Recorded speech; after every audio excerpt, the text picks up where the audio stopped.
जय श्री कृष्णा। राधे राधे साथियों, आप सभी मित्रों का स्वागत है। आइए साथियों, हम सब श्रवण करें भागवत जी को। तीसरे स्कंद के 13वें अध्याय को हम सब श्रवण करें।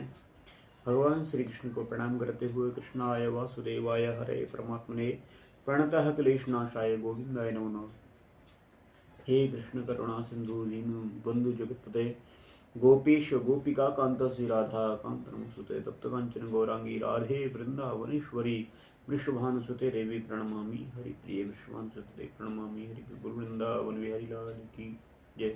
श्रीमद्भागवत महापुराण की जय। श्री सद्गुरुदेव भगवान की जय। जय श्री राधे श्याम। अथ त्रयोदशोऽध्यायः 12 अवतार की कथा। श्री शुकवाच। पहले श्लोक को गुनगुनाते हुए चले।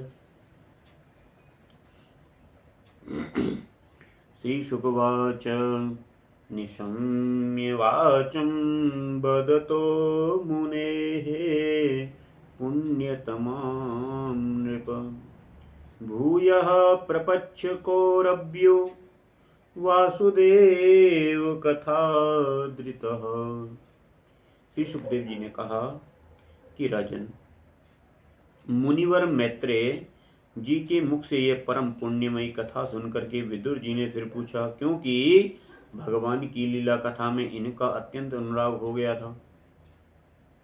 विदुर जी ने कहा कि मुने स्वयंभू ब्रह्मा जी के प्रिय पुत्र महाराज स्वयंभू मनु ने अपने प्रिय पत्नी शत्रुपा को पाकर फिर क्या किया। आप साधु शिरोमणि हैं, आप मुझे आदिराज राजर्षि स्वयंभू मनु का पवित्र चरित्र सुनाइए। मैं वे विष्णु भगवान के शरणापन्न थे, इसलिए उनका चरित्र सुनने में मेरी बहुत श्रद्धा है। जिनके हृदय में श्री मुकुंद चरणारविंद विराजमान हैं, उन भक्तजनों के गुणों को श्रवण करना ही मनुष्यों के बहुत दिनों तक किए हुए शास्त्राभ्यास के श्रम का मुख्य फल है, ऐसा विद्वान जनों का श्रेष्ठ मत है। श्री सुखदेव जी ने कहा। श्री सुखदेव जी कहते हैं कि राजन, विदुर जी सहस्र शीर्षा पुरखा भगवान हरि के चरणाश्रित भक्त थे। उन्होंने जब विनय पूर्व भगवान की कथा के लिए प्रेरणा की, तब मुनिवर मैत्रेय का रोम रोम खिल उठा। उन्होंने कहा कि मैत्रेय जी बोले, अपनी भार्या शत्रुपा के साथ स्वयंभू मनु का जन्म हुआ। तब उन्होंने बड़ी नम्रता से हाथ जोड़ करके ब्रह्मा जी से कहा कि भगवान, एकमात्र आप ही समस्त जीवों के जन्मदाता और जीव का प्रदान करने वाले पिता हैं, तथापि हम आपकी संतान, ऐसा कौन सा कर्म है जिससे आपकी सेवा बन सके। पूज्यपाद, हम आपको नमस्कार करते हैं। आप हमसे हो सकने योग्य किसी ऐसे कार्य के लिए हमें आज्ञा दीजिए जिससे इस लोक में हमारी सर्वत्र कीर्ति और परलोक में सद्गति प्राप्त हो सके। ब्रह्मा जी ने कहा कि तात पृथ्वी पते, तुम दोनों का कल्याण हो। तुम मुझसे बहुत प्रसन्न हूँ, मैं तुमसे बहुत प्रसन्न हूँ, क्योंकि तुमने निष्कपट भाव से मुझे आज्ञा दीजिए यूँ कह करके मुझे आत्मसमर्पण किया। वीर पुत्रों को अपने पिता की इसी रूप में पूजा करनी चाहिए। उन्हें उचित है कि दूसरों के प्रति ईर्ष्या का भावना रख करके जहाँ तक बने अपनी उनकी आज्ञा का आदर पूर्वक सावधानी से पालन करें। तुम अपनी इस भार्या से अपने ही समान गुणवती संतति उत्पन्न करके धर्म पूर्वक पृथ्वी का पालन करो और यज्ञों द्वारा हरि की आराधना करो। राजन, प्रजा पालन से मेरी बड़ी सेवा होगी और तुम्हें प्रजा का पालन करते देखकर भगवान हरि भी तुमसे प्रसन्न होंगे। जिन पर यज्ञ मूर्ति जनार्दन भगवान प्रसन्न नहीं होते, उनका सारा श्रम व्यर्थ ही होता है, क्योंकि वे तो एक इस प्रकार से अपने आत्मा का ही अनादर करते हैं। मनु जी ने कहा कि पाप का नाश करने वाले पिताजी, मैं आपकी आज्ञा का पालन अवश्य करूंगा, किंतु आप इस जगत में मेरी और मेरे भावी प्रजा के रहने के लिए स्थान बतलाइए। देव सब जीवों का निवास स्थान पृथ्वी पर इस समय प्रलय के जल में डूबी हुई है। आप इस देवी के उद्धार का प्रयत्न कीजिए। मैत्रेय जी ने कहा कि पृथ्वी को इस प्रकार अथात जल में डूबी देख ब्रह्मा जी बहुत देर तक मन में यह सोचते रहे कि इसे कैसे निकालूं। और उसी समय, जिस समय में रचना में लगा हुआ था। उस समय पृथ्वी जल में डूब जाने से रसातल को चली गई है। हम लोग सृष्टि कार्य में नियुक्त हैं, अतः इसके लिए हमें क्या करना चाहिए? अब तो जिनके संकट मात्र से मेरा जन्म हुआ है वे सर्वशक्तिमान श्री हरि ही मेरी ये काम पूरा करें। निष्पाप विदुर जी, ब्रह्मा जी इस प्रकार से विचार कर ही रहे थे कि उनसे नासा छिद्र से अकस्मात अंगूठे के बराबर आकार का एक बड़ा शिशु निकला। और भारत बड़े आश्चर्य की बात तो ये हुई कि आकाश में खड़ा हुआ वह बड़ा शिशु ब्रह्मा जी के देखते ही देखते बड़ा होकर के क्षण भर में हाथी के बराबर हो गया। और इस विशाल विराह मूर्ति को देख करके मरीचि आदि मुनि जन आसन का देव स्वयंभू मनु सहित ब्रह्मा जी की तरह तरह के विचार करने लगे। अरे शूकर के रूप में आज ये कौन दिव्य प्राणी यहाँ प्रकट हुआ है? कैसा आश्चर्य है! अभी अभी मेरी नाक से निकला था। पहले तो अंगूठे के रूप के पोरुए के बराबर दिखाई देता था, किंतु एक क्षण में ही बड़ी भारी शिला के समान हो गया। अवश्य यज्ञ मूर्ति भगवान हम लोगों के मन को मनमोहित कर रहे हैं। और ब्रह्मा जी और उनके पुत्र इस प्रकार सोच ही रहे थे कि भगवान यज्ञ पुरुष पर्वताकार होकर के गर्जने लगे। सर्वशक्तिमान हरि ने अपनी गर्जनाओं से दिशाओं को प्रतिद्वंदित करके ब्रह्मा और श्रेष्ठ ब्राह्मणों को हर्ष से भर दिया। अपना खेद दूर करने वाली मायामय 12 भगवान की घुरघुराहट को सुनकर वे जनलोक, तपलोक और सत्यलोक निवासी मुनिगण तीनों वेदों के परम पवित्र मंत्रों से उनकी स्तुति करने लगे। भगवान के स्वरूप का वेदों में विस्तार से वर्णन किया गया है, अतः उन मुनीश्वरों ने जो स्तुति की उसे वेद रूप मान करके भगवान बड़े प्रसन्न हुए। एक बार फिर गर्ज कर देवताओं के हित के लिए गजराज इसी लीला करते हुए जल में घुस गए। और पहले वे सूकर रूप भगवान पूंछ उठाकर बड़े वेग से आकाश में उछल और अपनी गर्दन के बालों को फटकार कर खुरों के आघात से बादलों को छितराने लगे। उनका शरीर बड़ा कठोर था, त्वचा पर कड़े कड़े बाल थे, दाढ़ें सफेद थी, नेत्रों से तेज निकल रहा था। उस समय उनकी बड़ी ही शोभा हो रही थी।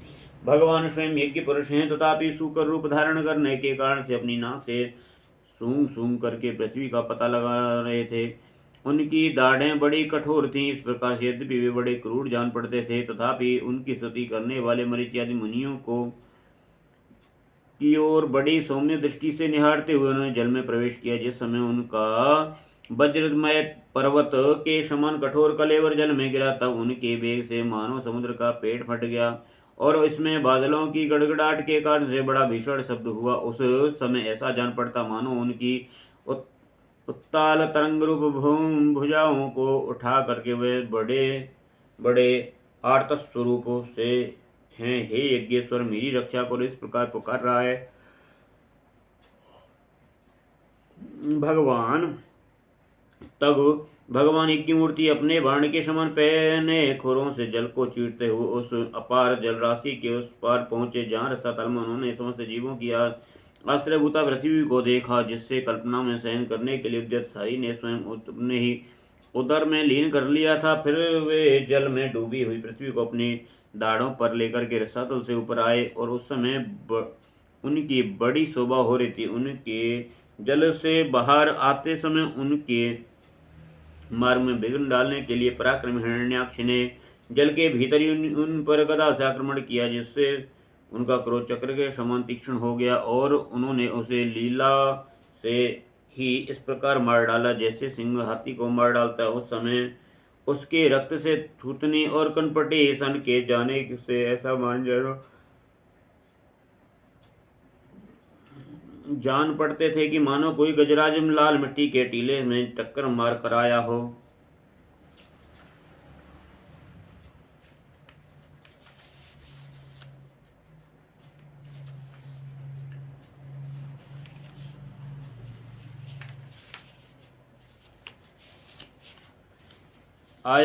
तात जैसे गजराज अपने दांतों का कमल पुष्प धारण कर ले, उसी प्रकार अपने सफेद दांतों की नोक पर पृथ्वी को धारण कर जल से बाहर निकलते हुए तमाल के समान नील वर्ण बरा भगवान को देख करके ब्रह्मा मरीचि आदि ऋषियों को निश्चय हो गया कि भगवान की ही है। तब वे हाथ जोड़ करके देव वाक्यों से उनकी स्तुति करने लगे। ऋषियों ने कहा कि भगवान अजित आपकी जय हो यज्ञपते। आप अपने वेदत्रयी रूप विग्रह को फटकार रहे हैं, आपको नमस्कार है। आपके रोम रोम में संपूर्ण यज्ञ लीन है। आपने पृथ्वी का उद्धार करने के लिए सूकर रूप धारण किया, आपको नमस्कार है। देव दुराचारियों को आपके इस शरीर का दुर्दर्शन होना अत्यंत ही कठिन है, क्योंकि यह यज्ञ रूप है। इसकी त्वचा में गायत्री आदि छंद, रोमावली कुश, नेत्रों में धृत और चारों चरणों में होता, आयुर्ध्यु, उद्गाता और ब्रह्मा, इन चारों ऋतुजों के कर्म है। ईश आपकी थुतनी और मुख के अग्रभाग में श्रुक है, नासिका छिद्रों में श्रुवा है, उदर में एड़ा यज्ञ भक्षण पात्र है, तब कानों में चमस और मुख में पाशित्र प्राशित्र है।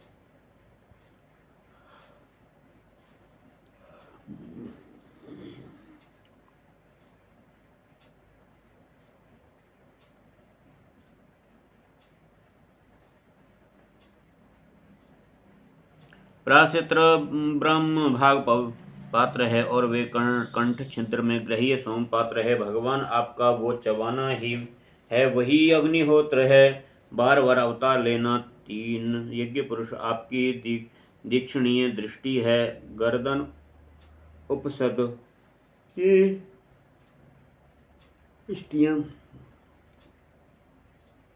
इष्टियां हैं, दोनों दाढ़ें प्रायणीय दीक्षा के बाद ही इष्टि और उपनीय यज्ञ समाप्ति की इष्टि है।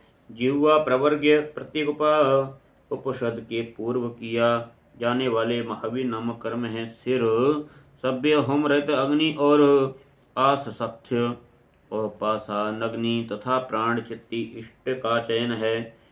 आपका वीर सोम है, आसन सोम बैठना, प्रातः सवनादि तीन सवन है, सातों धातु अष्ट अग्निष्टोम,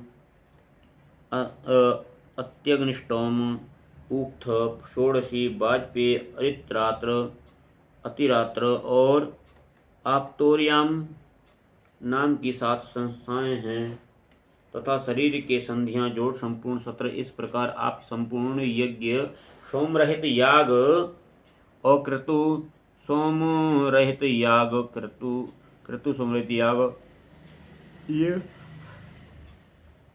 रूप है। यज्ञ अनुष्ठान रूप इष्टियां आपके इंद्रों को मिलाने रखने वाली मांसपेशियां हैं। समस्त मंत्र देवता दिव्य यज्ञ कर्म और आपके ही स्वरूप हैं। आपको नमस्कार है। वैराग्य, भक्ति और मन की एकाग्रता से जिन ज्ञान का अनुभव होता है वह आपका स्वरूप ही है तथा आपके इस सबसे विद्या गुरु आपको पुनः पुनः प्रणाम है। पृथ्वी को धारण करने वाले भगवान आपकी दाढ़ों की नोक पर रखी हुई है पर्वतादि मंडित पृथ्वी ऐसे शोभित हो रही है जैसे वन में से निकलकर बाहर आए हुए किसी गजरात के दांतों पर पत्रयुक्त कमंडली रखी हो। आपके दांतों पर रखे हुए भूमंडल के सहित आपका यह वेदमय बराह विग्रह ऐसा शोभित हो रहा है जैसे शिखरों पर छाया हुई मेघमाला से कुल पर्वत की शोभा होती है। नाथ चराचर जीवों के सुखपूर्वक रहने के कारण से आप अपनी पत्नी इन जगन माता पृथ्वी को जल में स्थापित कीजिए। आप जगत के पिता हैं और अरणि में अरणि स्थापन के समान आपने इसमें धारण शक्ति रूप अपना तेज स्थापित किया है। हम आपको इस पृथ्वी को माता को प्रणाम करते हैं। प्रभु, सतल में डूबी हुई पृथ्वी को निकालने का साहस आपके सिवा और कौन कर सकता था, किंतु आप तो संपूर्ण आश्चर्य के आश्रय हैं। आपके लिए यह कोई आश्चर्य की बात नहीं है। आप ही तो अपनी माया से इस अत्याश्चर्यमय विश्व की रचना करते हैं की है। जब आप अपने वेदमय विग्रह को हिलाते हैं तब हमारे ऊपर आपकी गर्दन के बालों से झरती हुई शीतल जल की बूंदें गिरती है। उनसे भीग कर हम जनलोक, तपलोक, सतलोक में रहने वाले मुनिजन सर्वथा पवित्र हो जाते हैं। जो पुरुष आपके कर्मों का पार पाना चाहता है अवश्य ही उसकी बुद्धि नष्ट हो गई है। उन्होंने अपने कर्मों का कोई पार नहीं है, क्योंकि आपकी ही युगमाया के सत्वादि गुणों से यह सारा जगत मोहित हो रहा है। भगवान, आप इसका कल्याण कीजिए।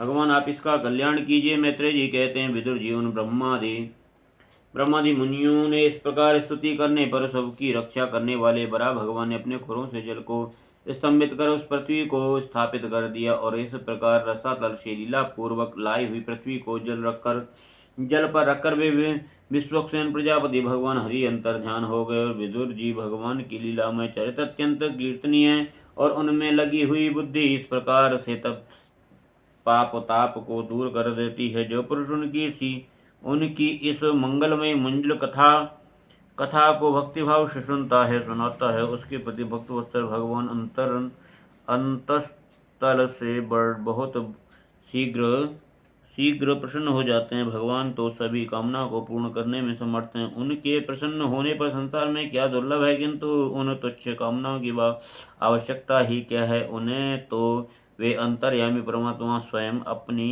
अपना परम पवित्र ही पद देते हैं। अरे संसार में पशुओं को छोड़ करके अपने पुरुषार्थ का सार जानने वाला ऐसा कौन सा पुरुष होगा जो आवागमन से छूटा देने वाले भगवान की प्राचीन कथाओं से किसी भी अमृतमयी कथा का अपने कर्ण पुतलों से एक बार पान करके फिर उसकी ओर से मन हटा लेगा। जय श्रीमद् महापुराणे पानहंसे सीतायां तृतीय स्कंदे वराह प्रादुर्भावो भावुर्वर्णने त्रयोदशोऽध्याय। कृष्णाय वासुदेवाय हरे परमात्मने प्रणतक्लेशनाशाय गोविंदाय नमो नमः। बोले कृष्ण कन्हैया लाल की जय। हरे कृष्ण कृष्ण कृष्ण हरे हरे, हरे राम राम राम हरे हरे, हरे कृष्ण कृष्ण कृष्ण हरे हरे, हरे राम राम राम हरे हरे। बोले श्रीमद्भागवत महापुराण की जय। श्री सुखदेव जी महाराज की जय। जय श्री राधे श्याम।